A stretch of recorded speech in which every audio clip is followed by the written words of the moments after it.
Seychelles is a recipient of the following 4 gold medals. US Gold Medal for General Merit from among BSc Dairy Technology graduates. Natasarambhagam Rajkumar Sanmana Samiti Gold Medal for General Merit and Agricultural Extension. Mohan Hegde Memorial Endowment Gold Medal for highest CGP and Basic Science and Humanities from among the graduates of the university. US Employees Association Gold Medal for General Merit in Humanities from among graduates of the university. S.R. Mohan Kumar, US Gold Medal for having secured second rank from among BSc Dairy Technology graduates. Jawahar G. Patil, US Gold Medal for having secured first rank from among BABC graduates. And R.M. Ramachandra Memorial Gold Medal for General Merit from among BFSC graduates. M. Suresh, Dr. D.L. Vasudeva Madaliyar Veterinary College Silver Jubilee Gold Medal for highest CGPA in veterinary clinical subjects from among BVSC graduates.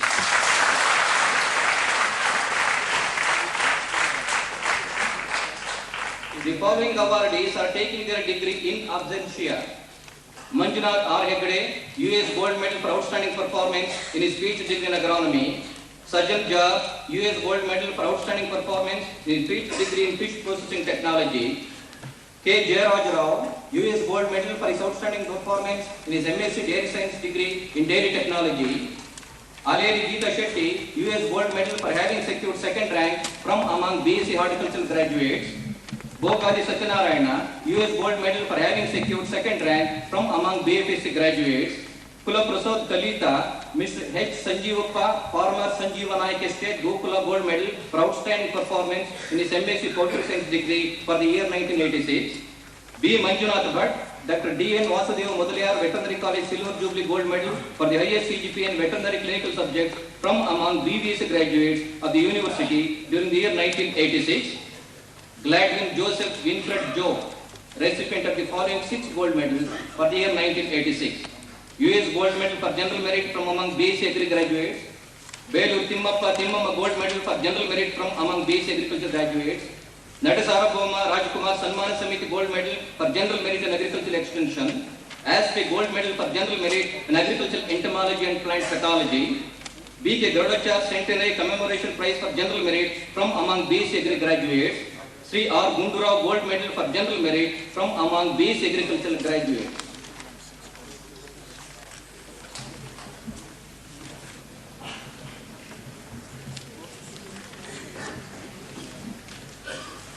Mr. Chancellor, sir, please permit me to present Dr. G. Shivashankar.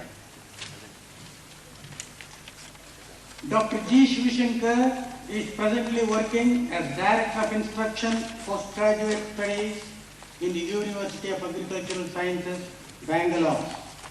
He obtained his BSc in 1955, BSc Agri in 1958 from Mysore University, MSc Agri with specialization in genetics and plant breeding in 1963 from the Indian Agricultural Research Institute, New Delhi.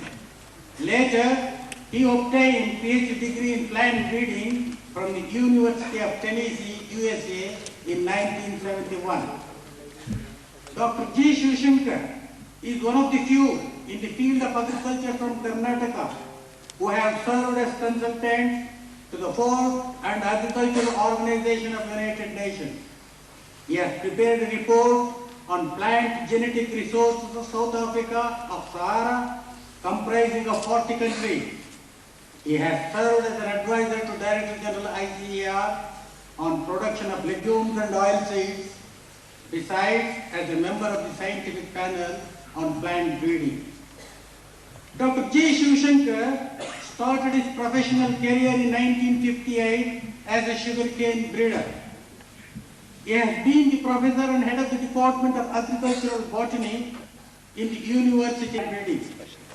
He has been associated fully or partly with the release of 9 varieties of different crops. He has provided leadership in genetic improvement in cowpea, field beans, pigeon pea, horse gram, lima bean, winged bean and other pulses. His contribution in the improvement of forage crops is also well recognized. Dr. Shivashankar was the principal investigator for 12 research projects sponsored by World Bank, DARC, ICAR, CSIR and others. He has published over 100 research papers, of which 20 are in international journals. He has represented the country in 6 international conferences and has visited more than 87. In recognition of his outstanding research contribution and good leadership in the area of genetic improvement in a number of crops and notably soil pulses, the University of Agricultural Sciences, Bangalore is pleased to confer on Dr. Shivashankar the Nagamma Dattatreya Rao Desai Award of Rs 4,000 for the year 1987.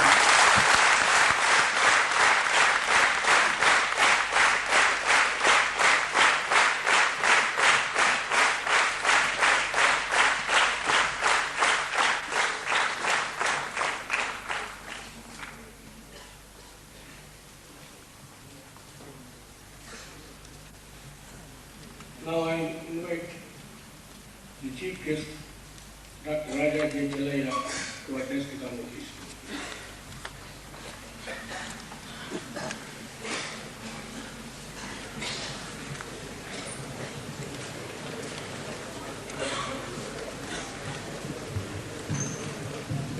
Vice Chancellor, distinguished faculty members, invitees, and graduates of the year. I feel greatly honored in having been invited to deliver the convocation address at the 22nd convocation of the University of Agricultural Sciences, Bangalore. Though I am no specialist in the field of agriculture, I accepted the invitation because of my long association with universities and education, and because of my abiding interest in the development of our economy in all its facets, and in particular in the progress of its vast agricultural population. The excellent track record of your university is well known. The Vice Chancellor has pointed out its more important achievements in the recent past. It is indeed creditable that the university is producing as many as 37 PhDs and 213 Master of Sciences this year. It has released, I understand, 3 new crop varieties during the past year, and several of its faculty members have received awards for their outstanding work.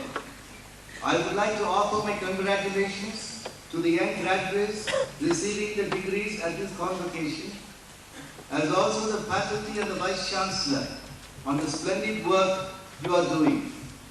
The nation and the state are well served by you, and I wish the university further and increasing success in its endeavors. Although the contribution of agriculture to the gross domestic product has declined from about 59% in the early 50s to about 1/3 in recent years, it remains the crucial sector in our economy in the overall perspective of development. Agriculture gives employment and hence livelihood to the major proportion of the labor force and supplies the most important and basic requirement of the population, namely food. Hence, agriculture will continue to dominate the perspective of the development of the Indian economy from the point of view of food security, as well as in terms of the sector's unique association with the problems of employment, income generation, and poverty alleviation. Since agriculture is the supplier of food and raw materials for industry, since at the same time the agricultural population constitutes the most important segment of the market for industrial products, it is clear that the overall rate of growth of the economy is limited by the growth of agriculture. To some extent, the growth of exports can substitute for the growth of agriculture in terms of making possible a higher rate of growth of the economy. That is one of the good reasons, among others, for pursuing policies for promoting exports. But since there are constraints on the growth of exports in the present conditions of the world economy, we cannot pursue the goal of a higher growth rate only or mainly through the raising of the ratio of exports to GDP. agriculture will continue to be a constraining factor, at least in the medium or the long-term perspective. Thus, while the building up of a modern, progressive industrial structure must be one of the main goals of planning in India, equal attention has to be paid to the growth of the agricultural economy and to raising its levels of efficiency and productivity from the angles of A, food security, B, employment and poverty alleviation, and C, making possible attainment of a higher growth rate for the economy as a whole. Food security has been defined as access by all people at all times to enough food for an active and healthy life. Access to enough food for all people depends on two conditions: sufficiency of supply of food in relation to the growing population and a certain pattern of income distribution to enable all the people to command enough purchasing power to have access to food necessary for an active and healthy life.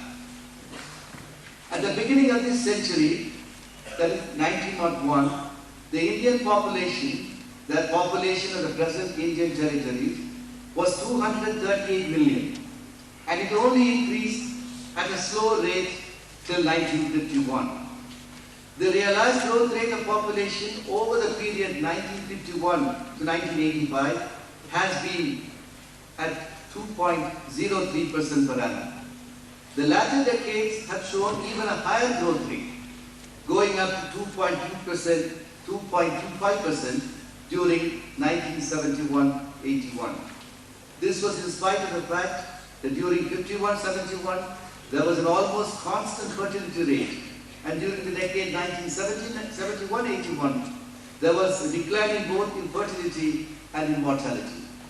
However, as yet there are no certain indications of decline in the growth rate of population. If the present trend continues, the population may well cross the 1 billion mark by the turn of the century. The production of food grains is taken to be a convenient indicator of the food perspective, mainly because food grains constitute the bulk of food consumption, especially in a country like India. However, it would be useful to consider at the outset as to how large is the bulk of food grains in the total food consumption. As per the 32nd and 38th rounds of the National Sample Survey, expenditure on food grains in rural areas constituted 58.1% of total expenditure on food in 77-78, and this proportion declined to 55.3% in 1983-84 for the entire rural population. However, for the population group just around the poverty line in rural areas, this proportion was about 63.5% for both the rounds. For urban areas, expenditure on food grains constituted only 40.6% of total food in 1977-78 and 38.8% of total food in 1983-84. There is clear evidence of diversification of the food basket and an increasing share of meat, fish, egg, vegetables and fruits. The share of this group of food items in the total expenditure on food increased from 11.7% in 1977-78 to 13.9% in 1983-84 for the population in rural areas. Even for the population group around the poverty line in rural areas, there is a perceptible increase in the share of this group of food items from 11.3% in 77-78 to 12.3% in 1983-84. In urban areas, the expenditure on these items increased from 16.4% to 18.1% over the same period. This has to be taken note of while considering the per capita availability of production of food grains in relation to the food problem. Also, the observed pattern of consumption of the different expenditure groups indicates the composition of the increase in food output that is to be brought about. The main Indian achievement on the food front so far can be described as 1. Elimination of the need for food imports. 2. Maintenance of adequate stocks to stabilize prices and immunize production against the cobweb cycles. And 3. Achieving a pace of growth in food production which is more or less consistent with the growth of the rest of the economy. However, since about 37% of the population, that is population below poverty line, is still undernourished, the total absolute requirement of food to feed the entire population at a level above the minimum nutritional requirements are still quite large.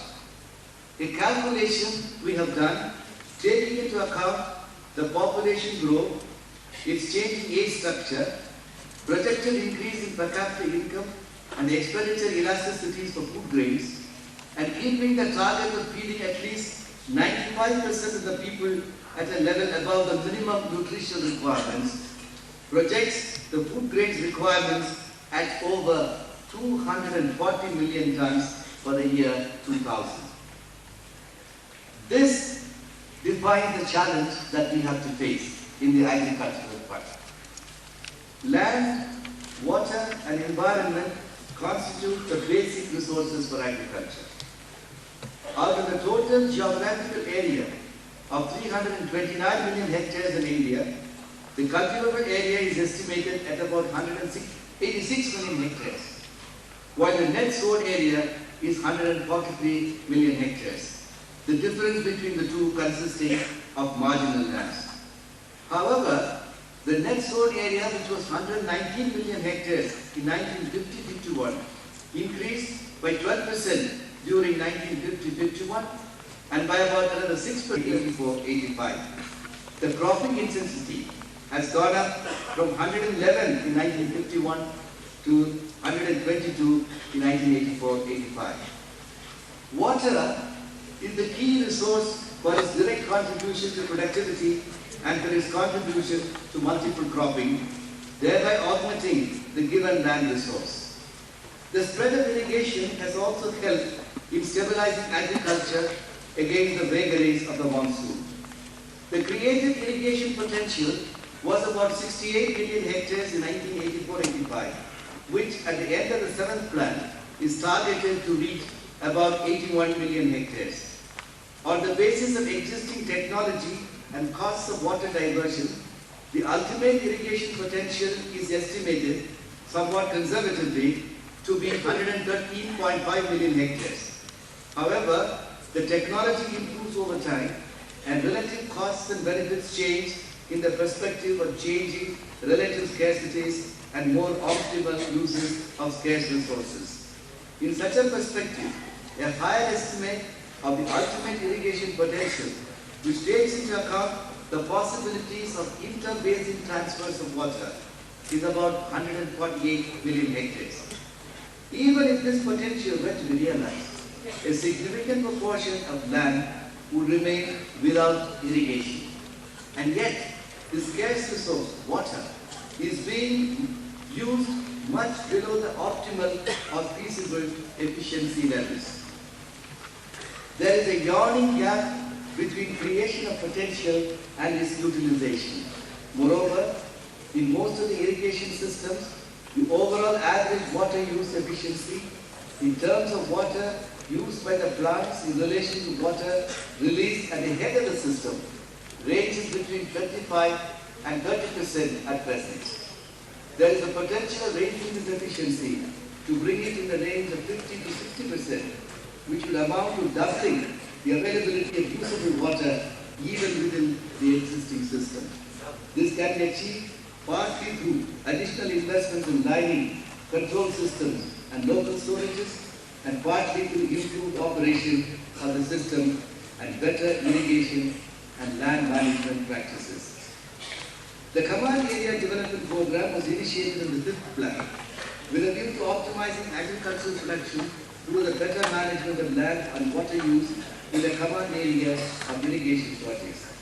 The objectives are sought to be achieved through the modernization and efficient operation of irrigation systems, provision of adequate drainage, construction and lining of field channels, and leveling and land shaping, conjunctive use of surface and groundwater, and reinforcement of extension services and supplier inputs to the farmers.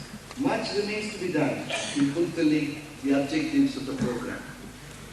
Here I must confess to a feeling of disappointment that many state governments have not paid sufficient attention and at sufficiently high levels to the question of water management and to the task of getting the maximum out of irrigation potential already created. There is on the one hand financial lapses, or shall we call it inefficiency, terms of cost overrun, leakages and kickbacks, inadequate recoveries from beneficiaries, etc. Apart from that, we encounter in several states technical inefficiency in terms of non-utilization of high proportion of potential, non-utilization of high proportion of potential, wastage of water, waterlogging, etc. Irrigation and water management must be placed in the hands of the best officers the state has and must receive the close and personal attention of the Chief Minister, in addition, of course, to the supervision of the Minister concerned. Technology plays a vital role in augmenting the given national resources. Even the perception of given resources depends largely on the state of technology. The assessment of water potential, for example, will go up if economically feasible technology is available to connect the northern river system with the peninsular system. But as is well known, even more importantly, recent years has been the role of technology in increasing yields through the introduction of new varieties, particularly in the case of food fashion. The evolution of high-yielding variety of wheat adaptable to Indian agricultural environment marked the onset of the Green Revolution, as we all know. Since then, improved varieties have been evolved in respect of many other crops, and remarkable increases in yields have been observed. I need not give figures in this regard to this audience. Suffice to point out that the All India average yield of wheat increased more than 2.8 times over the period 1950-51 to 1980-84, and that would rise more than twice over the same period. The yield of all food grades taken together also increased more than twice. These are only All India averages, which are still heavily weighted in favor of traditional agriculture. The Green Revolution has adequately covered only the northwestern region and some pockets in other parts of the country. It has been estimated that such developed areas accounting for less than 15% of the area under food grains contributed as much as 56% of the increase in food production in the post-Green Revolution period. The area under high-yielding variety was only 56 million hectares in 1984-85. Thus, the full potential of the new technology is far from being realized. Yields have been observed under field conditions to reach as much as 4.5 to 5 tons per rice and wheat on an average for a few pockets. The adoption of new technology depends very much on assured and timely water supply and a package of other inputs, the most significant of which is fertilizer. Fertilizer application in India increased from about half a kilogram per hectare in 1950-51 to more than 46 kilograms per hectare in 84-85 on an All India average basis. Of considerable progress in the field of agricultural research in the effort to bridge the gap between the proven potential and the actual yields on the farm through adaptive research to suit the varying agroclimatic and socio-economic conditions. Research for biological fixation of nitrogen and to increase the fertilizer use efficiency and evolving varieties incorporating multiple resistance against pests and diseases and adverse environmental conditions must be high on the agenda.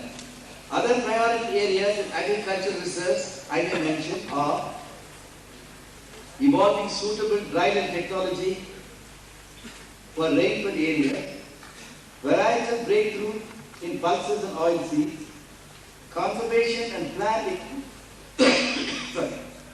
exploitation of germplasm resources of plants, animals and fisheries to broaden the genetic base for improvement, strengthening of activities in respect of biotechnology and greater research support to agrometeorology. The importance of organizing basic research programs in the field of biotechnology as applied to agriculture and allied sectors needs hardly be emphasized in view of the need for breaking yield barriers in the major food crops, reducing dependence on non-renewable sources of energy, and developing resistance to pests and diseases. This field of research has received considerable impetus with the establishment of the National Biotechnology Board and the development of short-term and long-term programs of research. This field has immeasurable potential, which I am sure you will keep in view in this university. A general aspect of resource management and policy, not only as a means of raising the productivity of land, but also as a principal determinant of class relations and social justice, has been the emphasis on land reforms from the very beginning of planning. The main components of land reform policy have been abolition of intermediary tenures, tenancy reforms comprising regulation of rent, security of tenure, and conferment of ownership rights and tenants, ceiling on land holdings and distribution of surplus land, consolidation of holdings, and compilation and updating of land records. The abolition in the 1950s of intermediary tenures like zamindars, inams, etc., which prevailed in nearly 40% of the area in the country, was a major achievement. Consolidation of holdings has been successfully completed in some of the states, and the consolidated area and the end of the sixth plan was about 52 million hectares. That is about 1/3 of the net crop area. In irrigated commands, consolidation of holdings facilitates efficient and economical layout of field channels and thus improves the efficiency of water use. In other areas, consolidation encourages private investment in land. In eastern UP particularly, it was after consolidation that farmers made investments in private tubewell on a large scale, and this became the triggering point of a chain of developments which have been noticed in the last 6 to 7 years. Agricultural price policy, in conjunction with the technological development, has played an important role in India in raising production and stabilizing prices. In future, the agricultural price policy needs to be increasingly concerned with maintenance of a scale of appropriate relative prices of crops so that the supplies of different commodities are brought in line with respective demands. Even more challenging is the task to bring about a cropping pattern which is optimal from the point of view of a longer perspective on scarce resources like water and environment. Returns to water in crops like paddy and sugarcane are relatively much lower, and the long-term impact on soil salinity in heavy soil, salinity and water logging is highly adverse, particularly in heavy soil areas. One has to think in terms of alternative crops and economic action to produce or to buy. This, of course, is not a task to be handled by prices alone, but technological development also has to play a crucial role. The Green Revolution and the massive investment in irrigation and other infrastructure has raised land productivity significantly, but labor productivity has not grown at an appreciable rate. In order to keep tolerable parity in incomes between those engaged in agriculture and those working in the non-agricultural sectors, heavy doses of subsidies are given to the agricultural sector in the form of subsidized inputs and irrigation. Also, the price support system for major crops has been evolved to achieve this objective, as well as to minimize the Coburg type of fluctuations in agricultural production. This imposes severe strain on the public exchequer. In the future, labor productivity in agriculture must be increased so as to keep subsidies within a reasonable limit. However, with the increasing pressure of population on land, the average size of the operational holding is diminishing. This fact and the non-withdrawal of labor from agriculture in relative terms, that is, reduction in terms of percentage of total labor force, serve to hinder the adoption of more efficient techniques and reduce the relative level of per capita income in the agricultural sector. Obviously, for the fast growth of agriculture and the alleviation of poverty in rural areas, the secondary and tertiary sectors must absorb an increasing proportion of the labor force. Hence the accent on industrialization and the growth in small industry. In the years to come, if we have a choice, we must aim to produce and export goods of light industries and obtain products of more capital-intensive, non-strategic industries from abroad. Also, we can see that the fast growth of industry is essential for the development of agriculture and the improvement in living standards of the population. At this point, I would like to digress a bit to say that those who have benefited from the substantial and extensive programs of agriculture and irrigation development, price support policies, and rural electrification, particularly the better off sections of the agricultural population, must be willing to contribute their might to finance further development. It is idle to imagine the development can be had as a free good. Industry cannot be milked beyond a point for subsidizing agriculture, and government has to meet many essential demands on its resources. Agricultural growth will require increasing amounts of flowback of the profits of agriculture itself. I will summarize what I have dwelt upon at some length. In the context of the development perspective of the nation, agricultural production in general and production of food in particular need to be enhanced continuously in spite of severe constraints on land and water resources. Land productivity has been increasing thanks to new biochemical technology, but at the same time, the cost in terms of energy, water, and chemicals has also been increasing. It may not be enough to take care of the productivity of land. Returns per worker engaged in agriculture too have to increase to compare with returns in the non-agricultural sectors. Otherwise, agriculture will have to be perpetually subsidized, impairing the potential of investment in agriculture and other sectors of the economy. Although there are many serious problems, we take an optimistic view of the future.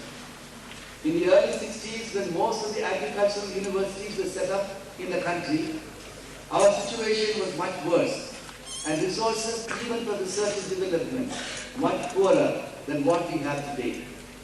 These institutions have justified their existence by bringing about a breakthrough in agricultural technology.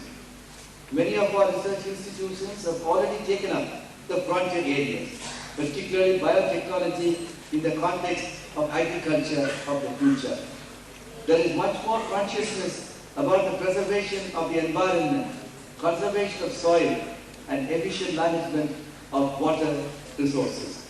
I hope that the agricultural universities will take up work on agro-institutions and agro-industries as important disciplines in addition to agroeconomics, which they already have. Mr. Chancellor, I have noted with great interest and with a sense of elation the work that the University of Agricultural Sciences Bangalore has done in less than 25 years of its existence. The university has addressed itself to some of the most crucial issues of today's agriculture. Increasing yields by intercropping, methods for soil and water conservation, feasibility of water ponds for water harvesting on small holdings are the thrust in the right direction. The university has taken up promising areas of agricultural microbiology. It has also involved itself with extension work and training programs. Scientists of the university have won national and international recognition. My compliments and congratulations. My congratulations to you, young scientists, for earning your degrees today. This is the first step in the long journey you have ahead of you in nation building and in your long and intimate association with science. The nation is a poor parent whose hope lies in you, the promising sons and daughters. Thank you.